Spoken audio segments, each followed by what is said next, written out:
Hello everyone, welcome back. We are continuing with our series on the tales of King Arthur. If you've not watched the first part, I will link it in the description. So, let's continue on. This is chapter 3 of the work, Arthur Drives the Saxons from His Realm. Like, comment, subscribe, let's go.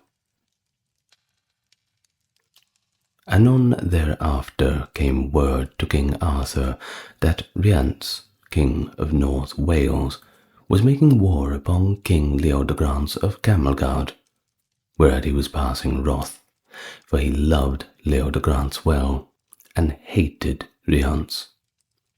So he departed with Kings Ban and Bors and 20,000 men, and came to Camelgard and rescued Leodegrance, and slew 10,000 of Rience's men, and put them to flight. Then Leodegrance made a great festival to the 3 great kings, and treated them with every manner of mirth and pleasure which could be devised. And there had King Arthur the first sight of Guinevere, daughter of Leodegrance, whom in the end he married, and shall be told hereafter. Then did Kings Ban and Bors take leave, and went to their own country, where King Claudas worked great mischief.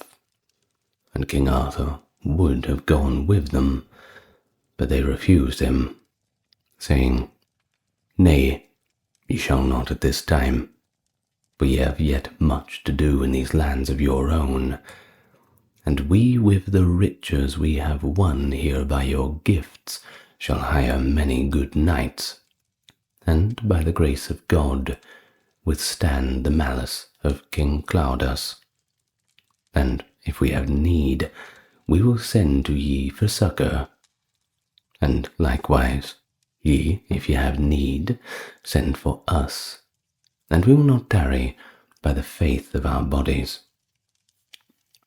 When the 2 kings had left, King Arthur rode to Caerleon, and thither came him to his half-sister Bellisant, wife to King Lot, sent as a messenger, but in truth to espy his power. And with her came a noble retinue, and also her 4 sons, Gawain, Gaheris, Agravain, and Gareth. But when she saw King Arthur and his nobleness, and all the splendour of his knights in service, she forbore to spy upon him as a foe, and told him of her husband's plot against him and his throne. And the king, not knowing that she was his half-sister, made great court to her, and being full of admiration of her beauty, loved her out of measure, and kept her a long season at Caerleon. Wherefore her husband, King Lot, was more than ever King Arthur's enemy, and hated him till death with a passing great hatred. At the time King Arthur had a marvellous dream, which gave him the great disquietness of heart. He dreamed that the whole land was full of many fiery griffins and serpents, which burned and slew the people everywhere, and then that he himself fought with them, and that they did him mighty injuries and wounded him near death, but that at last he overcame and slew them all. When he woke he sat in great heaviness of spirit and pensiveness, thinking what this dream might signify. But by and by, when he could by no means satisfy himself what it meant, to rid himself of all his thoughts of it, he made ready with a great company to ride out hunting. As soon as he was in the forest, the king saw a great hart before him, and spurred his horse and rode along eagerly after it, and chased until his horse lost breath and fell down dead beneath him. Then, seeing the hart escaped and his horse dead, he sat down by a fountain, falling into deep thought once again. And as he sat there alone, he thought he heard the noise of hounds, and it was some 30 couple in number. And looking up, he saw coming towards him the strangest beast that he had ever seen or heard tell of, which ran towards the fountain and drank of the water. Its head was like a serpent, with a leopard's body and a lion's tail, and it was footed like a stag, and the noise was in its belly, as it were the baying or questing of 30 couple of hounds. While it drank there was no noise within it, but presently, having finished, it departed with a greater sound than ever. The king was amazed at all this, but being greatly wearied he fell asleep, and was long before waked by a knight on foot, who said to him, "Knight, full of thought and sleep, tell me if thou sawest a strange beast pass by." "Such one I saw," said King Arthur to the knight, "but that is now 2 miles distant at least. What would you have with that beast?"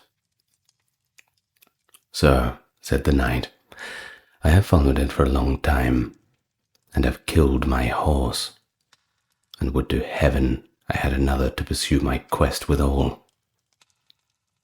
At that moment came a yeoman with another horse for the king, which, when the knight saw, he earnestly prayed be given to him. "For I have followed this quest," he said, 12 months, and either I shall achieve him, or bleed of the best blood of my body." It was King Pellinore at the time that followed the questing beast, but neither he nor King Arthur knew who each other were. "Sir Knight," said King Arthur, "leave that quest and suffer me to have it, and I will follow it another 12 months. "Ah, you fool," said the knight, "thy desire is utterly in vain, for it shall never be achieved but by me or by my next of kin." Therewith he started to the king's horse and mounted to the saddle, crying out, "Gramercy, this horse is mine." "Well," said the king, "thou mayest take my horse by force, and I will not say nay. But till we prove whether thou or I be best on horseback, I shall not rest content." "Seek me here," said the knight, "whenever thou wilt, and here by this fountain thou shalt find me." And so he passed forth on the way. Then sat Arthur in a deep fit of study, and bade his yeomen fetch him yet another horse, and as quickly as they could. And when they left him all alone, came Merlin, disguised as a child of 14 years of age, and saluted the king, and asked him why he was so pensive and heavy. "I may well be pensive and heavy," he said, "for here even now I have the strangest sight I ever saw." "That I know well," said Merlin, "as well as thyself, and also all thy thoughts. But thou art foolish to take thought, for it will not amend thee. Also, I know what thou art, and know thy father and mother." "That is false," said King Arthur. "How shouldest thou know? Thy years are not enough."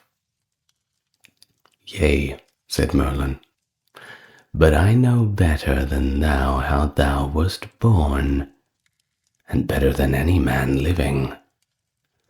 "I will not believe thee," said King Arthur, and was wroth with the child.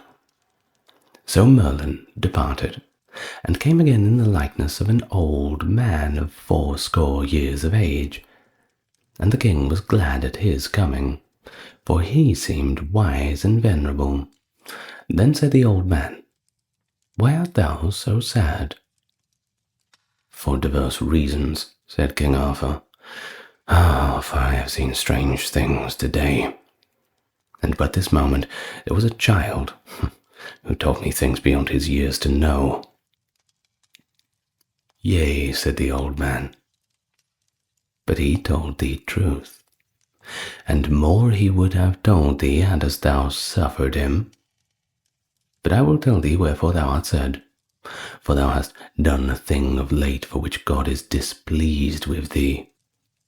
And what as thou knowest in my heart, thou no man else may know.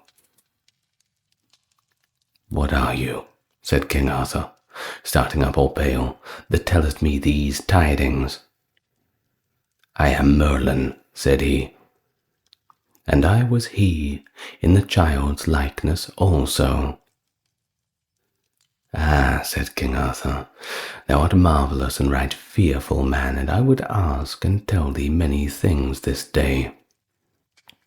As they talked, and came one with the king's horses, and so, King Arthur mounting one and Merlin another, they rode together to Carleon, and Merlin prophesied to Arthur of his death, and also foretold his own end. And now, King Arthur, having utterly dispersed and overwhelmed those kings who had so long delayed his coronation, turned all his mind to overthrow the Saxon heathens, who yet in many places spoiled the land. Calling together therefore his knights and men-at-arms, he rode with all his host to York, where Colgrin the Saxon lay with a great army. And there he fought a mighty battle, long and bloody, and drove him into the city and besieged him. Then Bardulf, Colgrin's brother, came secretly with 6,000 men to assail King Arthur and to raise the siege. But King Arthur was aware of him, and sent 600 horsemen and 3,000 foot to meet and fall him on the instead. This therefore they did, encountering them at midnight, and defeating them utterly, till they fled away for their lives. But Baldulf, full of grief, resolved to share his brother's peril, wherefore he shaved his head and beard and disguised himself as a jester, and so passed through King Arthur's camp, singing and playing on a harp, till by degrees he grew near to the city's walls, where presently he made himself known, and was drawn up by ropes into the town. Anon, while Arthur closely watched the city, came news that full 600 ships had landed countless swarms of Saxons under Geldric on the eastern coast. At that he raised the siege, and marched straight to London, and there increased his army, and took counsel with his barons how to drive the Saxons from the land for evermore. Then with his nephew, Hoel, king of the Armorican Britons, who came with a great force to help him, King Arthur with a mighty multitude of barons, knights, and fighting men went swiftly up to Lincoln, which Saxons lay besieging. And there he fought a passing fierce battle, and made grievous slaughter, killing above 6,000 men, till the main body of them turned and fled. But he pursued them hotly into the wood of Celidon, where, sheltering themselves among the trees from his arrows, they made a stand, and for a long season bravely defended themselves.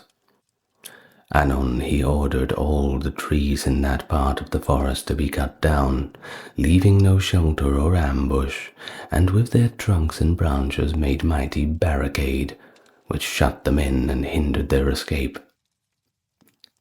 After 3 days, wrought nigh death by famine, they offered to give up their wealth of gold and silver spoils, and to depart forthwith their empty ships. Moreover, to pay tribute to Arthur when they reached their home, and to leave him hostages till all was paid. This offer, therefore, he accepted, and suffered them to depart.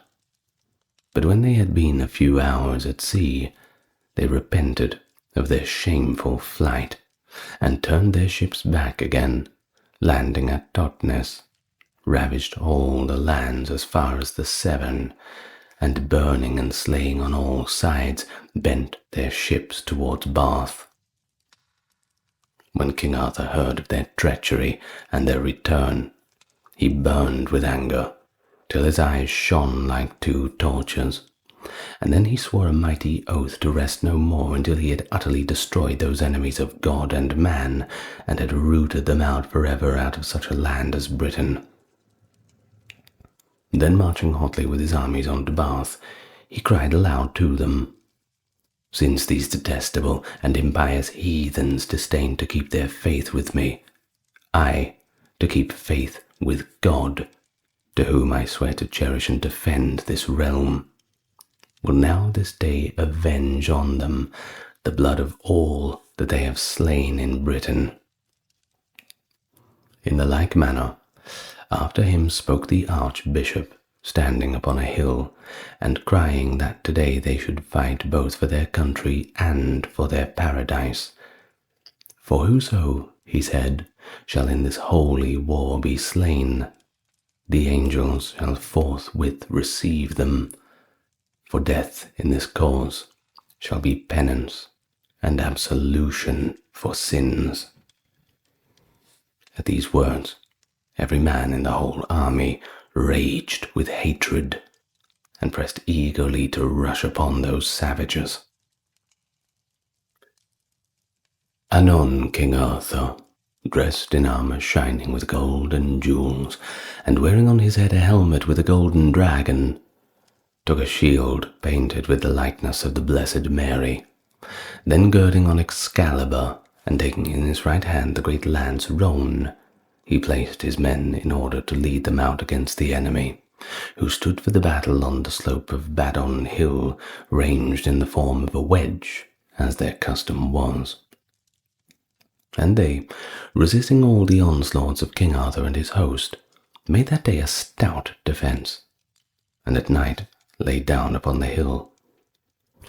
But on the next day Arthur led his army once again to attack, and with wounds and slaughter such as no man has ever seen before, he drove the heathen step by step before him, backwards and upwards, till he stood with all his noblest knights upon the summit of the hill. And then the men saw him, red as the rising sun, from spur to plume, lift up his sword and kneeling kiss the cross upon it, and after, rising to his feet, set might and main with all his fellowship upon the foe, till, as a troop of lions roaring for their prey, they drove them like a scattered herd along the plains, and cut them down till they could cut no more for weariness. That day King Arthur by himself alone slew with his sword Excalibur 470 heathens. Colgrin also, and his brother Baldulf, were slain. Then the king bade Cador, the Duke of Cornwall, follow Cheldric, the chief leader, and the remnant of his hosts unto the uttermost. He therefore, when he had first seized their fleet and filled it with chosen men, to beat them back when they should fly at last, chased them and slew them without mercy, so long as he could overtake them. And though they crept with trembling hearts for shelter to the coverts of the woods and dens of the mountains, yet they so found no safety, for Cador slew them, even one by one. Last of all he caught and slew Cheldric himself, and slaughtering a great multitude, took hostages for the surrender of the rest. Meanwhile, King Arthur turned from Badon Hill, and freed his nephew Hoel from the Scots and Picts who besieged him in Algold. And when he had defeated them in 3 sore battles, he drove them before into a lake, which was one of the most wondrous lakes in the world, for it was fed by 60 rivers, and had 60 islands, 60 rocks, and on every island 60 eagles' nests. But King Arthur, with a great fleet, sailed round the rivers and besieged them in the lake for 15 days, so that many thousands died of hunger. Anon the King of Ireland came with an army to relieve them, but Arthur, turning on him fiercely, routed them, and compelling him to retreat in terror back to his land. When he pursued his purpose, which was no less than to destroy the Picts and the Scots, who beyond memory had been a ceaseless torment to the Britons by their barbarous malice. So bitterly, therefore, did they treat him, giving quarter to none, that at length the bishops of that miserable country with the clergy met together, and bearing all the holy relics came barefooted to the king to pray for his mercy for their people. As soon as they were led before him, they fell down upon their knees, and piteously besought him to spare the few survivors of their countrymen, and grant them any corner of the land where they might live in peace. When he thus heard them, and knew that he had now fully punished them, he consented to their prayer, and withdrew his hosts from any further slaughter. Then turned he back to his own realm, and came to York for Christmas, and there with high solemnity observed that holy tide, and being passing grieved to see the ruin of the churches and houses, which the rage of the pagans had destroyed, he rebuilt them and restored the city to its ancient happy state. And on a certain day, as the king sat with his barons, there came into the court a squire on horseback, carrying a knight before him, wounded to the death. And he told the king that hard by a forest was a knight who had reared up a pavilion by the fountain, and hath slain my master a valiant knight, whose name was Nearlace. Wherefore, I beseech thee, Lord, my master may be buried, and that some good knight may avenge his death. At that stepped forth a squire named Griflet, who was very young, being of the same age with King Arthur, and besought the king, for all the service he had done, to give him knighthood.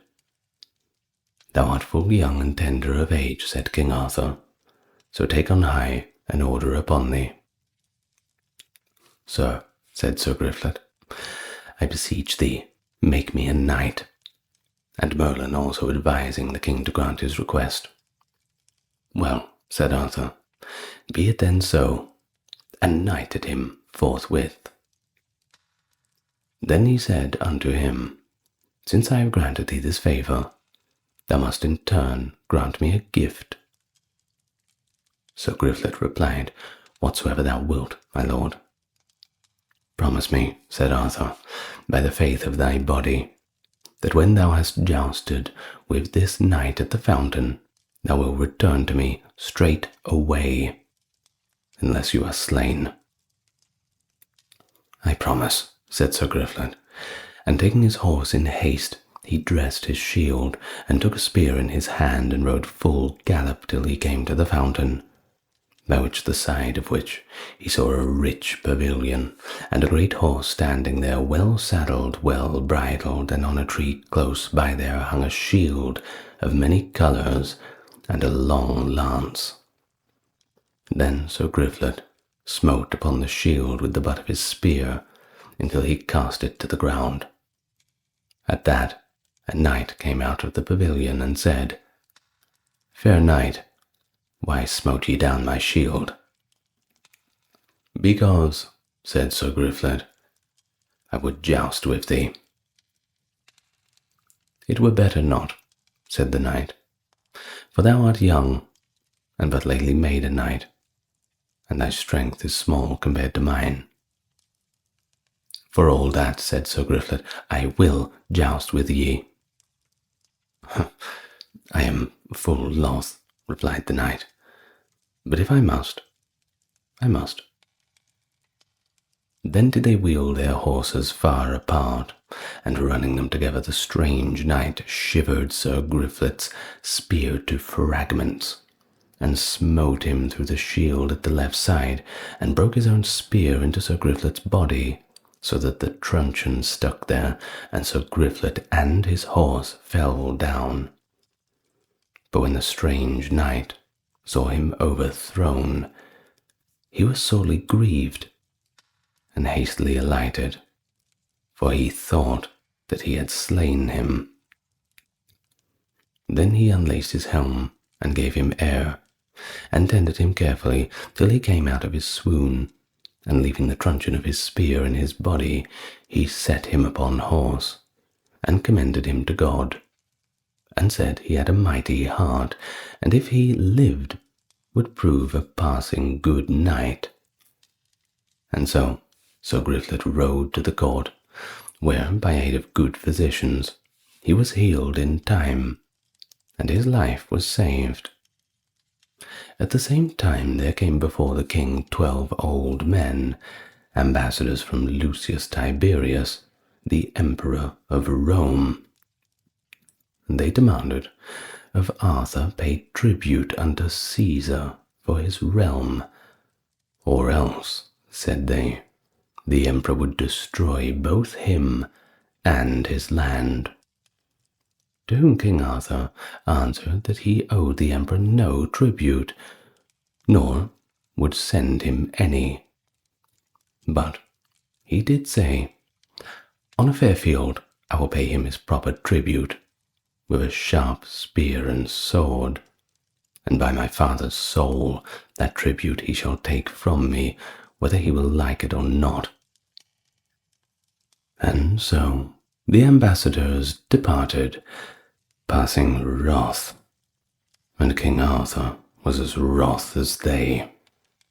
But on the morrow of Sir Griflet's hurt, the king commanded to take his horse and armour secretly outside the city walls before the sunrise of the next morning, and rising a long while before dawn, he mounted up, and took his shield and spear, and bade his chamberlain tarry till he came again. But he forbore to take Excalibur, for he had given it for safety into the charge of his sister, Queen Morgan le Fay. And as the king rode at a soft pace, he saw suddenly 3 villains chasing Merlin, and making to attack and slay him. Clapping the spurs to his horse, he rushed towards them, and cried out in a terrible voice, "Flee, churls, or take your death!" But they, as soon as they perceived a knight, fled away with the haste of frightened rabbits. "O Merlin," said the king, "here hadst thou been killed, despite thy many crafts, had I not chanced to pass." "Not so," said Merlin, "for when I would I could have saved myself. But thou art nearer to thy death than I, for without special help from heaven thou ridest now towards thy grave." And as they were thus talking, they came to the fountain and the rich pavilion pitched beside it, and saw a knight sitting all armed on a chair in the opening of the tent. "Sir knight," said King Arthur, "for what cause abidest thou here? To joust with any knight that passes by? If so, I caution thee to quit that custom." "That custom," said the knight, "have I followed, and I will follow, let whosoever will say nay. And if any is aggrieved to it, let him who will amend it." "I will amend it," said King Arthur. "And I will defend it," answered the knight. Then the knight mounted his horse and made himself ready, and charging at each other, they met so hard that both their lances splintered into pieces. Then King Arthur drew his sword, but the knight cried out, "Not so, but let us run another tilt together with sharpened spears." "I would with a good will," said King Arthur, "but I have no more spears." I have enough of spears, replied the knight, and called a squire, who brought 2 good new lances. Then, spurring their horses, they rushed together with all their might, and broke each one his own spear short off in his hand. Then the king again put his hand to his sword, but the knight once more cried out, Nay, yet abide a while. Ye are the best jouster that I have ever met with. For the love of knighthood, let us joust once more. So, once again, tilted with their fullest force, and this time King Arthur's spear was shivered, but the knights held whole, and drove so furiously against the king that both his horse and himself were hurled to the cold ground. And that King Arthur was enraged, and drew his sword. He said to the knight, I will attack thee now, Sir Knight, on foot, for on horseback I've lost the honour. I will be on horseback, said the knight, but when he saw me come on foot, he lighted from his horse, thinking it a shame to have so great an advantage.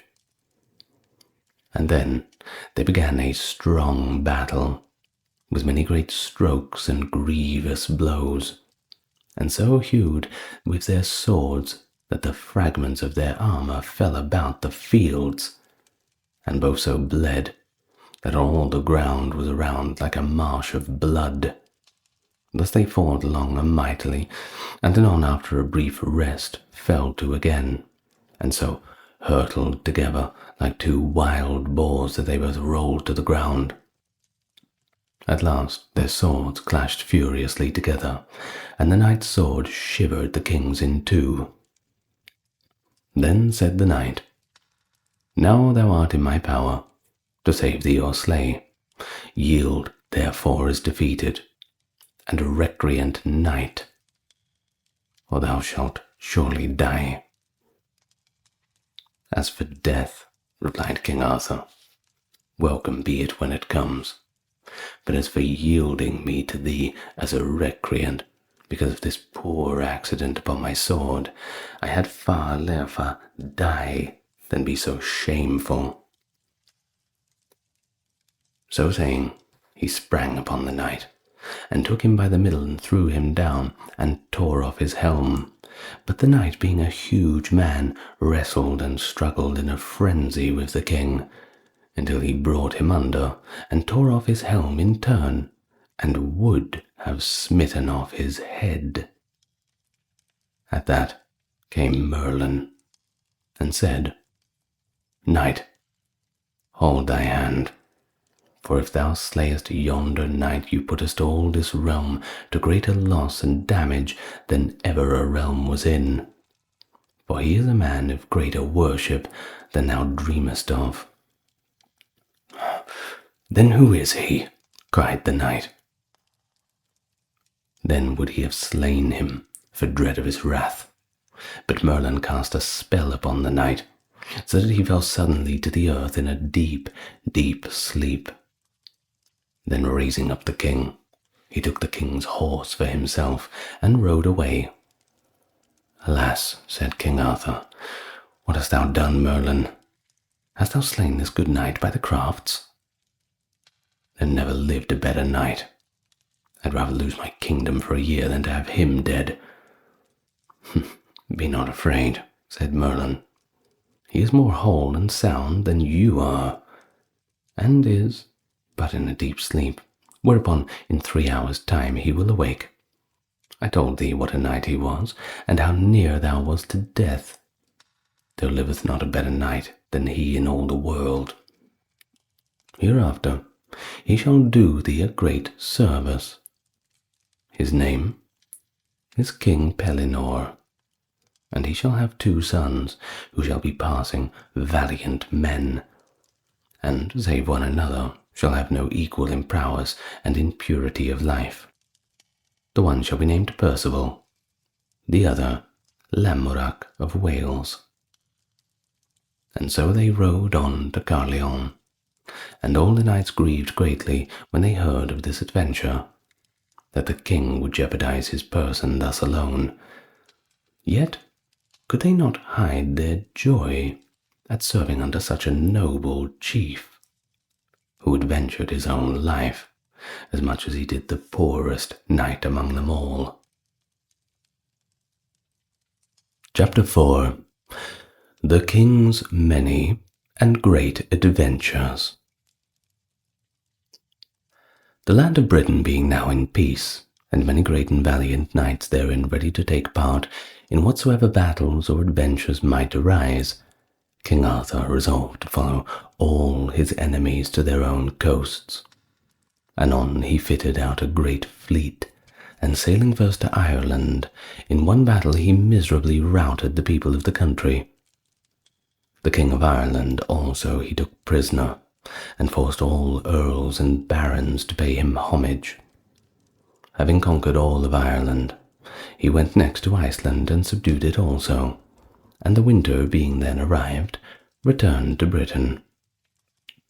In the next year he set forth to Norway, whence many times the heathen had descended on the British coasts, for he was determined to give so terrible a lesson to those savages as should be told through all their tribes both far and near, and make his name fearful to them.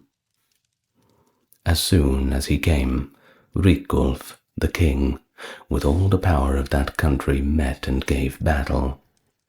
But after mighty slaughter the Britons had at length the advantage, and slew Riculf and a countless multitude besides.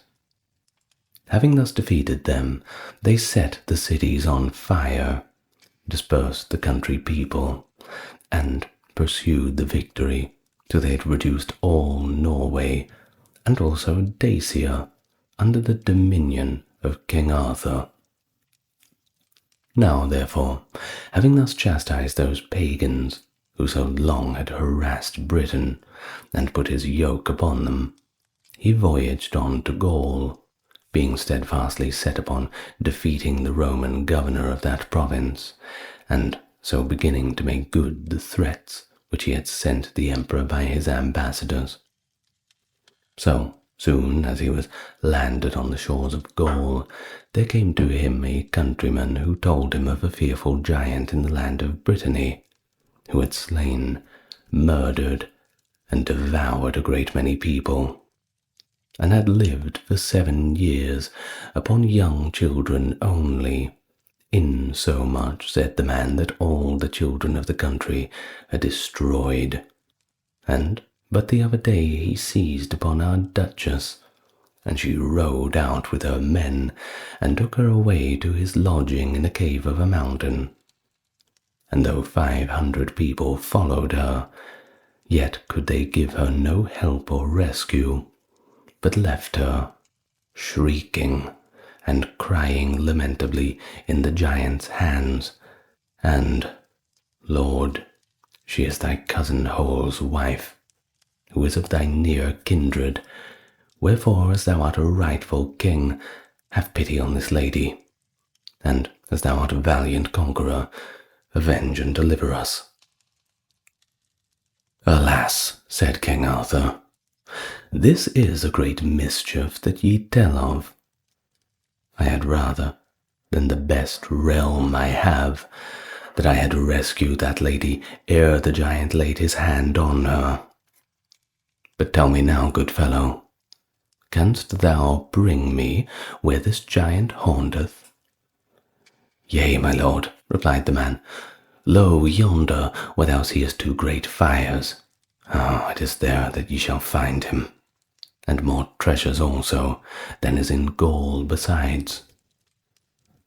Then the king returned to his tent, and calling Sir Key and Sir Bedwin, desired them to get horses ready for himself and each other, for that after evensong he would ride a pilgrimage with them alone to St. Michael's Mount. So in the evening they departed, and rode as fast as they could till they came near the mount, and there they alighted, and the king commanded the 2 knights to await him on foot at the hill, and he went up alone.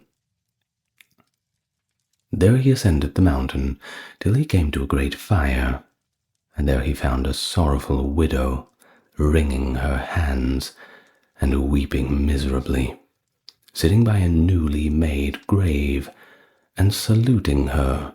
King Arthur prayed her wherefore she made such heavy lamentations.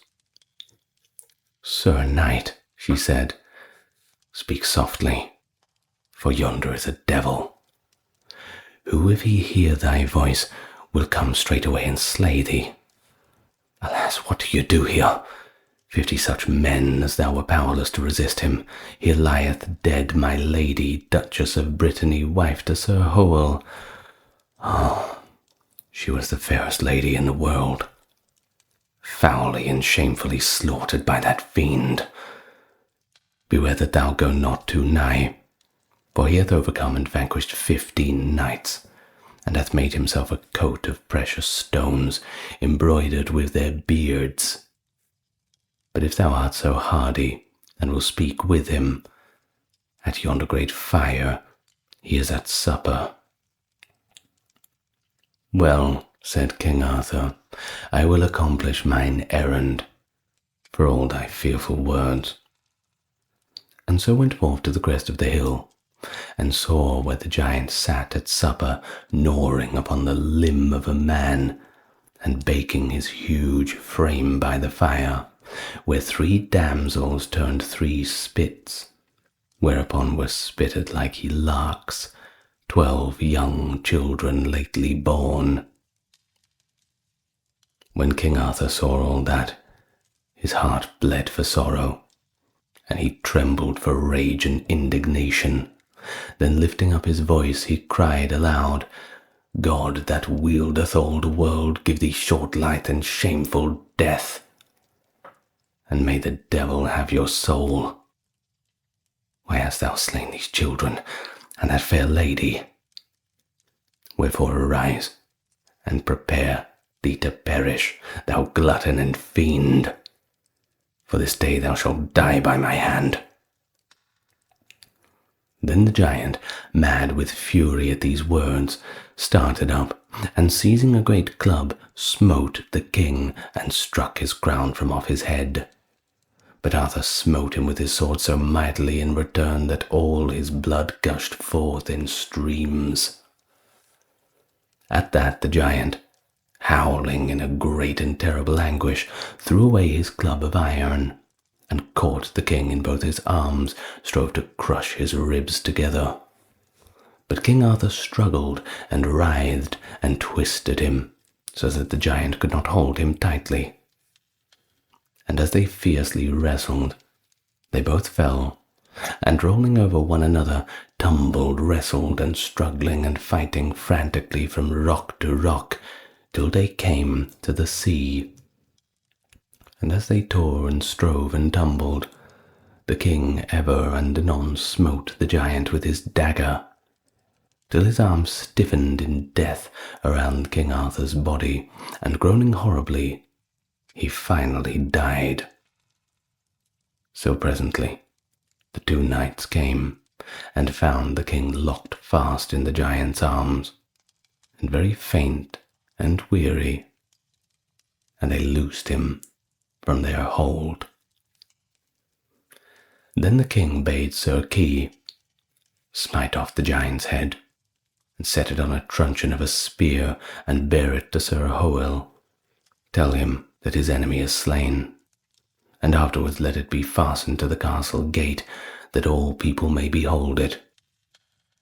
And go ye up to the mountain, and fetch me my sword and shield, and also the great club of iron you see there.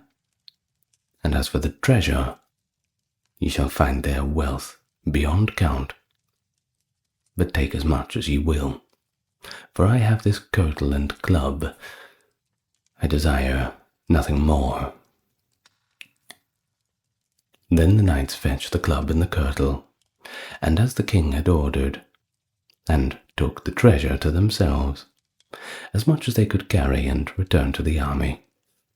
But when this deed was noised abroad, all the people came in multitudes to thank the king, who told them in turn to give thanks to God instead, and to divide the giant's spoils amongst them all equally.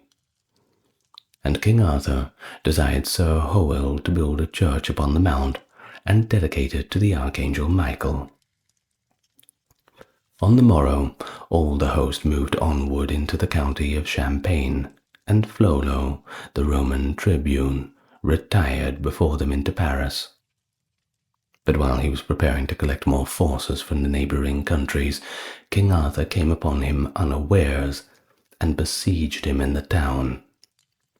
And when a month had passed, Flolo, full of grief at the starvation of his people, who died in hundreds every day, sent to King Arthur, and desired that they two may fight each other, for he was a man of mighty stature and greater courage, and thought himself sure of the victory. This challenge King Arthur, full weary of the siege, accepted with a great joy, and sent back word to Flolo that he would meet him whensoever he decided. And a truce being made on both sides, they met together the next day on the island, without the city, where all people were also gathered to see the issue resolved. And as the king and Flolo rode up to the lists, each was so nobly armed and horsed, and sat so mightily upon his saddle, that no man could tell which way the battle would end.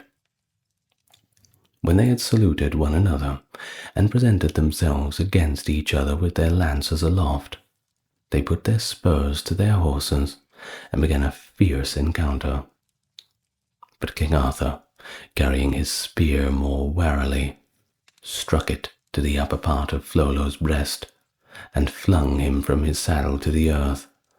Then drawing his sword, he cried to him to rise, and rushed upon him. But Flolo, starting up, met him with his spear couched, and the spear pierced the breast of King Arthur's horse, and overthrew both horse and man.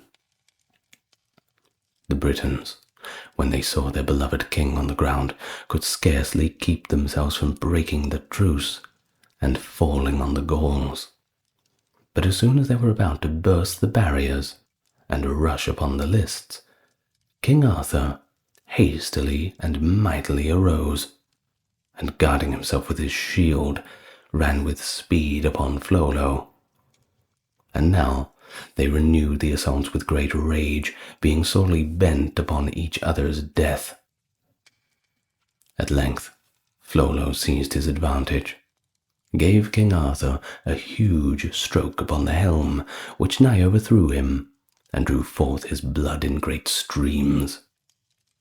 But when King Arthur saw his armour and shield all red with blood, he was inflamed with fury, and lifting up Excalibur on high, with all his might, he struck straight through the helmet into Flolo's head, and smote it into halves. And Flolo, falling backwards, and tearing up the ground with his spurs, expired. As soon as the news spread, the citizens all ran together, and opening the gates, surrendered the city to the conqueror. And when he had overrun the whole province with his arms, and reduced it everywhere to subjection, he returned again to Britain, and held his court at Caerleon, with greater state than ever. Anon he invited thereto all kings, dukes, earls, and barons who owed him homage, that he might treat them royally, and reconcile them to each other and to his rule.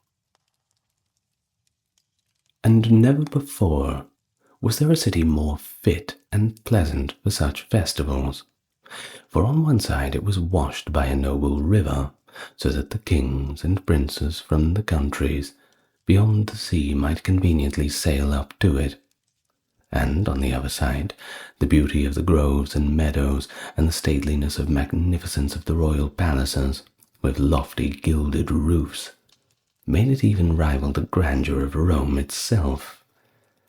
It was, famous also for two great noble churches, whereof one was built in honor of the martyr Julius, and adorned with a choir of virgins who had devoted themselves wholly to the service of God, and the other, founded in the memory of St. Aaron, his companion, maintained a convent of canons, and was the third metropolitan church of Britain.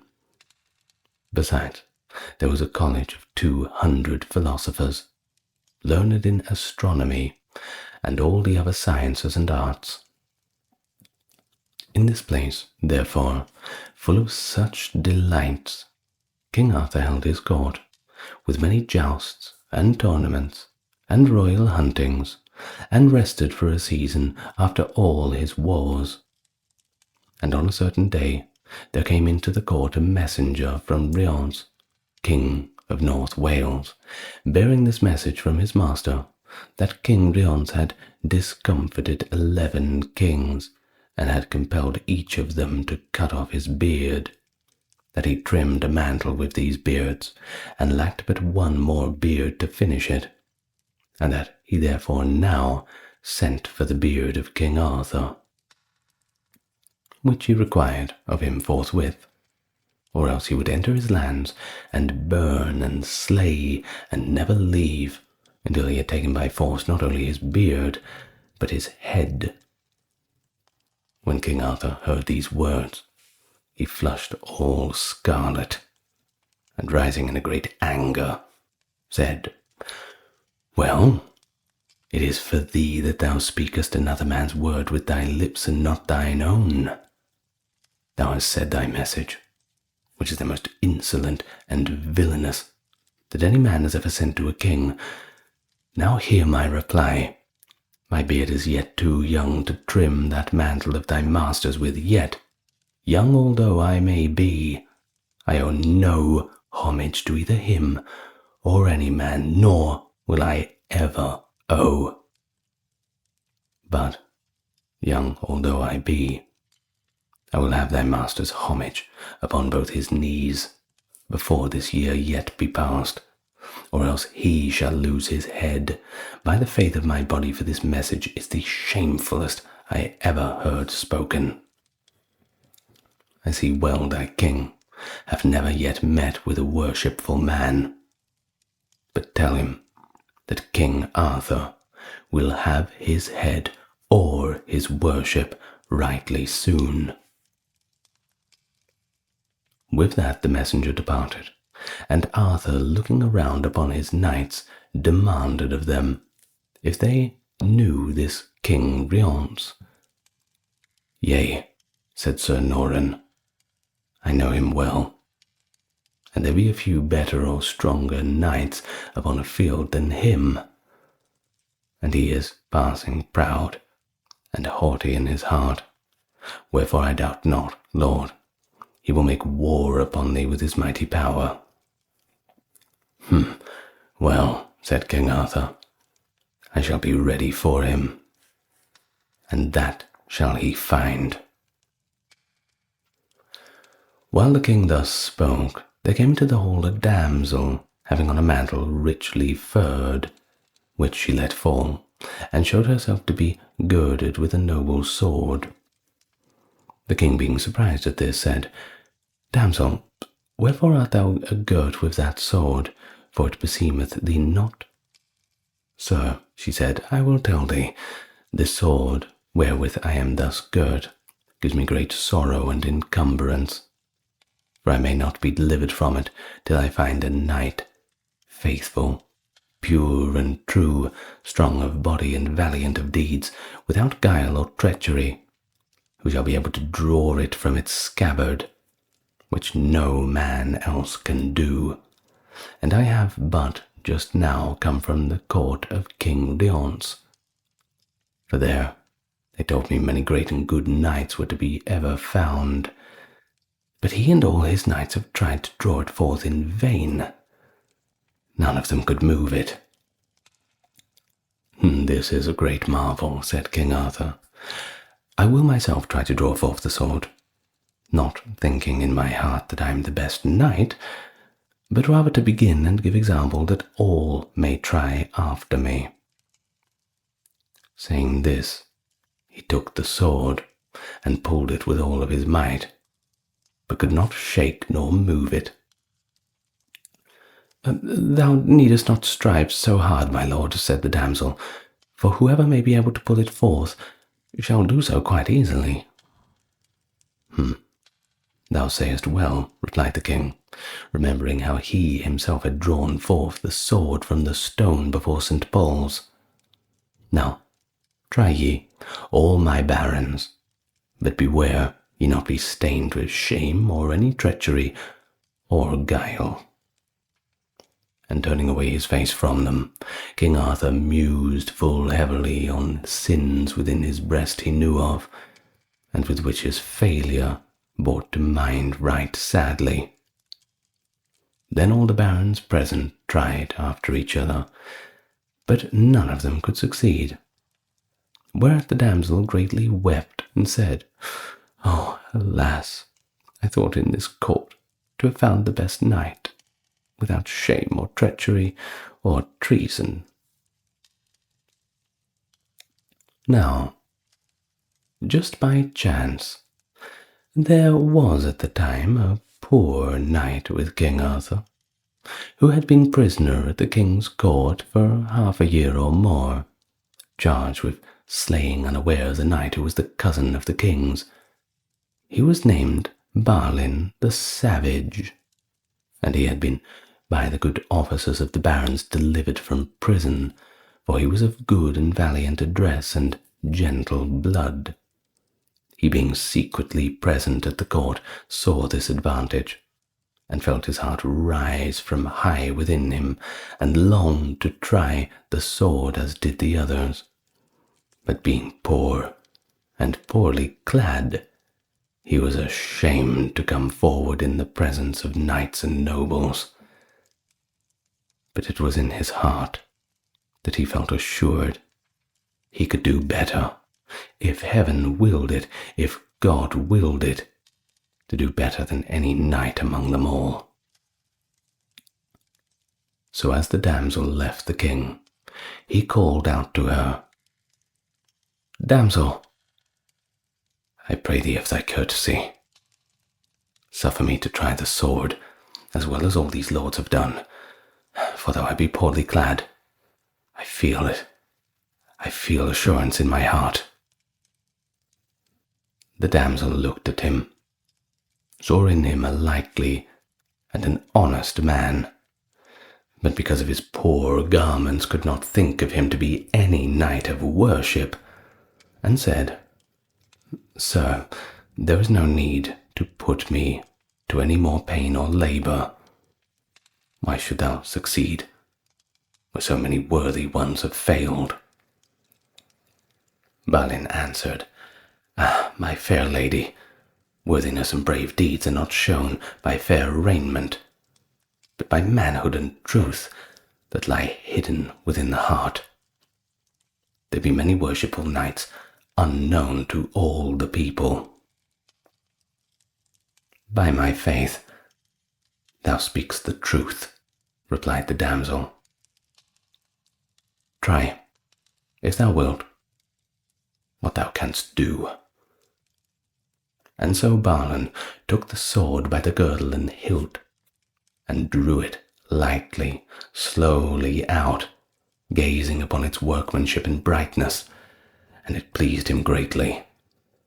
But the king and all the barons marvelled at Sir Balin's fortune, and many of the knights were envious of him. "For, truly," said the damsel, "this is a passing good knight, and the best man I ever found, and the most worshipfully free from treason, free from treachery, villainy, and many wonders shall he achieve. Now, gentle and courteous knight," she continued, turning to Balin, "grant me the sword once more." "Nay," said Sir Balin, "save it be taken from me by force, I shall preserve this sword for evermore." The damsel replied, thou art not wise to keep it from me. For if thou wilt do so, thou shalt slay with it the best friend thou hast, and the sword shall be thine own destruction. I will take whatever the adventure God may send, said Balin, but the sword I will keep by the faith of my body. Thou wilt repent that shortly, said the damsel. I would take the sword for thy sake rather than for mine, for I am passing grieved and heavy for thy sake. Thou wilt not believe the peril I foretell thee. With that she departed, making great lamentation. And then Balin sent for his horse and armour, and took his leave of King Arthur, who urged him to stay at his court. For, said he, I believe that thou art displeased that I showed thee unkindness. Blame me not overmuch, for I was misguided against thee, and knew not truly what a knight of worship you were. Abide in this court with my good knights, and I shall advance thee as thou shalt well be pleased. God thank thee, my lord, said Balin, for no man can reward thy bounty and thy nobleness, but at this time I must depart, praying thee ever to hold in thy favour. Truly, said King Arthur, I am grieved for thy departure, but tarry not long, and thou shalt be right welcome to me and all my knights when thou returnest, and I will repair my neglect and all that I have done amiss against thee. Balin said, God thank thee, my lord, and made ready to depart. But meanwhile came into the court a lady upon horseback, full richly dressed, and saluted King Arthur, and asked him for the gift that he had promised her when she gave him his sword Excalibur. For, she said, I am the Lady of the Lake. Ask what thou wilt, said the king, and thou shalt have it, if I have the power to give it. I ask, said she, the head of that knight who had just achieved the sword, or else the damsel's head who brought it, or else both. For that knight slew my brother, and the lady caused my father's death. Truly, said King Arthur, I cannot grant thee this desire. It were against my nature and against my name. But ask whatever else thou wilt, and I will do it. I will demand no other thing, said she. And as she spake, came Balin on his way to leave the court, and saw her where she stood, and knew straight away for her mother's murderess, whom he had sought in vain 3 long years. And when they told him that she had asked King Arthur for his head, he went straight up to her, and he said, May evil have thee, thou desirest my head, therefore shalt thou lose thine. And with his sword he lightly smote her head off, in the presence of the king and all the court. Alas for shame, cried out King Arthur, rising in wrath. What hast thou done this, shaming both me and my court? I am beholden greatly to this lady, and under my safe conduct she came here. Thy deed is passing shameful. Never shall I forgive this villainy. Lord, cried Sir Balin, hear me. This lady was the falsest living, and by her witchcraft have destroyed many, and caused my mother to be burned to death by her false arts and treachery. What cause soever thou mightest have had, said the king, thou shouldest forborne her in my presence. Do not deceive yourself. Thou shalt repent this sin. For such a shame was never brought upon my court. Depart now from my face, and with all haste thou mayest. Then Balin took up the head of the lady, and carried it to his lodgings, and rode forth with his squire from out the town. Then said he, Now we must part. take ye this head and bear it with my friends, give it to them in Northumberland, and tell them how I speed, and that our worst foe is dead, and also tell them that I am free from prison, and the adventure of my sword. Alas, said the squire, ye are greatly to blame to have so displeased King Arthur.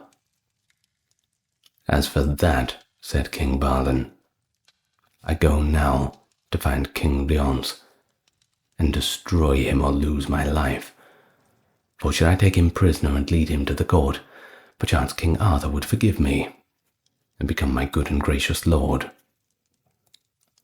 Where shall I meet thee again? Said the squire. Balin turned to him and replied, in the court of King Arthur once again.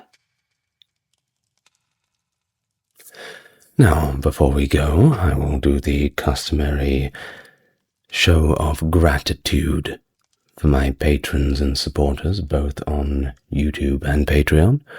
Dark, Kerry, Kimberly, Ember, Ben, Britt, Charles, Aaron, James, Jeffrey, Melissa, Scott, Stark Factory, Wendy, Jaden, Sherry, Jessica, Christine, Sally, Katiana, Christine, Fizabo, Legitmus, Maverick, Susan, Dr. Neuro Nerd, Cameron, Nicholas, Alexander, Daniel, and JR. Thank you very much, and thank you, and I will see you, if you feel inclined to return, in part 2. Good night, everyone.